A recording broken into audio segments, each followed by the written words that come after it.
Hi, I'm Chad Watkins, owner of Current Insurance Agency, and I'm here with a brief message explaining the differences between Medicare supplement plans.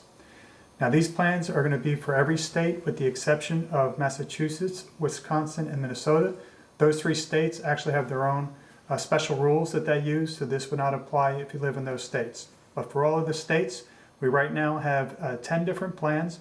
As you can see by the chart behind me here, that they are differentiated by a different letter of the alphabet from the letter A through the letter N.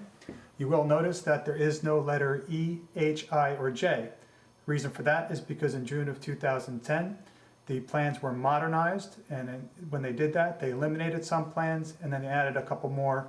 Now, these plans are designed to cover what Medicare doesn't cover in terms of going to the doctor and going to the hospital. Your Medicare Part A is your hospital coverage, your Medicare Part B is your doctor coverage. Over to the left of this chart, you're going to see the different things that these type of plans are going to cover, at least to some extent. Medicare Part A coinsurance, that is after the first 60 days that Medicare covers. It will cover an additional 365 days in the hospital. It's also going to cover Part B coinsurance. Typically 80% of your Part B doctor costs are covered by Medicare. This is looking to cover that other 20%. You have your first 3 pints of blood, hospice care, skilled nursing facility care, Medicare Part A deductible. Now this has gone up from $1,100 last year to $1,132. This is not an annual deductible. This is actually every time you go in the hospital. So if you go in the hospital a few times in 1 year, the first few $1,000s are coming out of your pocket. There's also Part B deductible. This is for the doctor. It's gone up from $155 up to $162 per year. So the first $162 is going to come out of your pocket when you have a doctor visit. Medicare Part B excess charge. This simply means that Medicare comes up with a figure that they allow doctors to charge you.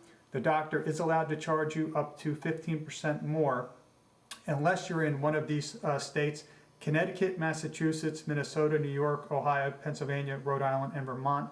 State law does not allow the doctors to charge a Part B excess charge, so you don't need coverage if you're in one of those states. For everybody else, they can only charge you 15% more. Foreign travel, if you happen to travel outside the United States, you have an emergency, you'd have coverage there, and of course there is the preventive care. Now you're going to notice that all of the plans cover the Part A coinsurance. All the plans also cover preventive care. Your most comprehensive plan is Plan F. Now, if you notice, there's a check mark on every box, which means that all these things will be covered under Plan F, and that's what makes it the most comprehensive plan. Now, you might want to go with a different plan simply to lower the premium, because of course Plan F being the most comprehensive, it is also the most expensive. So sometimes you can switch over to a plan, lower that premium, and not lose much coverage, but you want to be careful when you do this, because there's some things that you really want to make sure that you are covered for, namely skilled nursing facility care. If you don't have this coverage, Medicare is going to cover the first 20 days. After that, you'd be paying $141.50 per day as your copay. So you really want to seriously consider having that coverage. The other one is the Part A deductible. Again, $1,132 every single time you go in the hospital. And you're going to notice that there are plans A and B don't cover the skilled nursing facility care. Plans K and L are only going to cover percentages of a lot of these things, so not very comprehensive. So again, Plan F is your best plan. Plan G is a nice option because the only difference between Plan F and Plan G is that Plan G does not cover that Part B deductible, again, that first $162 when you go to the doctor. But a lot of times if you can lower your premium by more than $162 per year, Plan G is going to save you money. Plan N is also one of the new plans. It's become a very popular plan.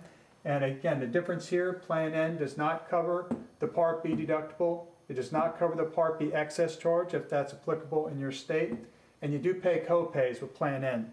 If you went to the emergency room, you're going to pay a $50 copay. And if you go to the doctor, it's a $20 copay. But other than that, it covers all the big things: the skilled nursing facility care, the Part A deductible, of course the Part A coinsurance when you go into the hospital. So that's a pretty good plan to help lower that premium, and you don't have to pay some small copays when you go to the doctor and the emergency room. So in a nutshell, that's the difference between the plans. If you have any questions, you can always contact me. My toll-free line is 1-877-377-7517. I look forward to hearing from you. Until then, I wish you the best in life and in health.